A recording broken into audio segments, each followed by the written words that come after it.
বিসমিল্লাহির রহমানির রহিম। আসসালামু আলাইকুম। আজকের ভিডিওতে দেখাবো বোরো ধানের জমিতে পরিচর্যা। আজ বোরো ধানের জমিতে চারা রোপণের বয়স 21 দিন। 21 দিনের মাথায় দেখেন চারাগুলো অনেক সুন্দর সবুজ হয়েছে এবং অনেক শিকড় গজাচ্ছে এবং চারাগুলো অনেক সুন্দর বেড়ে উঠেছে। এবারে আবহাওয়াটা অনেক সুন্দর, দেখেন একটা গাছেও কিন্তু মরে নাই।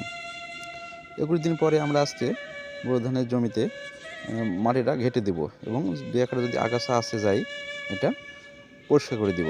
যেহেতু আমরা আগে আগাছানাশক কীটনাশক ব্যবহার করেছিলাম, একটা আগাছাও বেরোয়নি, দু একটা যাই বেরোয় সেটা আমরা পরিষ্কার করে দেবো এবং মাটিটা ঘাঁটি দেব। ঘাঁটি দেওয়ার পরে আমরা জমিতে দ্বিতীয় ডোজ সার প্রয়োগ করব। আজকে দ্বিতীয় ডোজে আমি 1 বিঘা জমিতে দিচ্ছি 20 কেজি ইউরিয়া, 5 কেজি পটাশ এবং 1 কেজি থিওবিট, 3 কেজি দস্তা এবং 1 কেজি জিঙ্ক। সাথে আমরা একটা কীটনাশক ব্যবহার করব। জমিতে কিন্তু অনেক লাল কেঁচো হয়, এই কেঁচোটা কিন্তু চারার নতুন শিকড়গুলো কিন্তু খেয়ে ফেলে। এজন্য আমরা কেঁচোটা মুক্ত করার জন্য একটা কীটনাশক ব্যবহার করব। ওগুলোর সাথে সুন্দর করে মিশিয়ে জমিতে প্রয়োগ করব।